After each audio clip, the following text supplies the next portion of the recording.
Hotel নভোটেলত NCPTPৰ সহযোগত young Indian যুৱক-যুৱতীসকলে আয়োজন কৰিছে মেৰা ভোট মেৰা ভাৰত অনুষ্ঠান।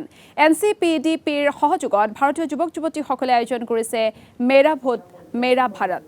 অনুষ্ঠানত ৰাজনৈতিক দলসমূহৰ সৈতে এক উল্লেখযোগ্য আলোচনাত মিলিত হয়। বিশেষভাৱে সক্ষম লোকসকলৰ অধিকাৰ অন্তৰ্ভুক্ত কৰাৰ বিষয়ে আলোচনাৰ অনুষ্ঠানত 100ৰো অধিক বিশেষভাৱে সক্ষম লোক উপস্থিত থাকে। ৰাজনীতি হৈছে প্ৰকৃততে প্ৰতিনিধিত্বমূলক গণতন্ত্ৰৰ ভেটি শীৰ্ষক এই বিষয়ৰ ওপৰত আলোচনা সভা অনুষ্ঠিত কৰা হয়। প্ৰথমতে মই ইয়াং ইণ্ডিয়ানছৰ সমূহ কৰ্মকৰ্তাক আন্তৰিক ধন্যবাদ জনাম যে স্পেচিয়েলি মেৰা ভাৰত মেৰা ভোট যিটো ইনিচিয়েটিভ লৈ কিনে তেওঁলোকে এইটো ইনিচিয়েটিভ আৰম্ভ কৰিছে, স্পেচিয়েলি ডিফাৰেণ্টলি এবল মানুহক লৈ কিনে।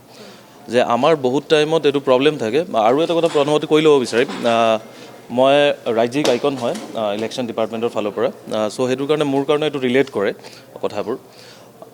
ইয়াং ইণ্ডিয়ানছৰ যিটো ইনিচিয়েটিভ হয় যে আমাৰ ডিফাৰেণ্টলি এবল মানুহক কেনেকৈ সহায় কৰিব, আৰু ইয়াং ইণ্ডিয়ানছৰ লগত মই লাষ্ট এবছৰ ধৰি জড়িত হৈ আছোঁ। প্ৰত্যেক টাইমত মই চাই আছোঁ যে তেওঁলোকে খুব ধুনীয়া ধুনীয়া ইনিচিয়েটিভ কৰি আছে যে আমাৰ যিবোৰ ডিফাৰেণ্টলি এবল মানুহ আছে তেওঁলোকৰ কাৰণে।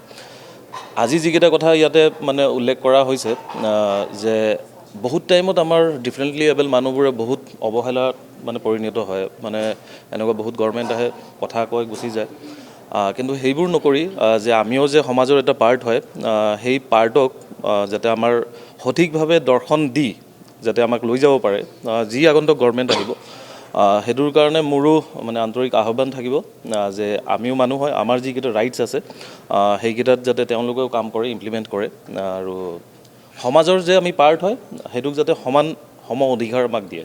আৰু সঁচাকৈ মোৰ খুবেই ভাল লাগিছে আজি এইটো প্ৰগ্ৰামত আহি কিনে, আৰু এনেকুৱা প্ৰগ্ৰাম আগন্তুক দিনত মই আশা কৰিম ইয়াং ইণ্ডিয়ানছৰ আজি যিটো ইনিচিয়েটিভ লৈছে এইটো একদম লং লাইফ কণ্টিনিউ কৰক।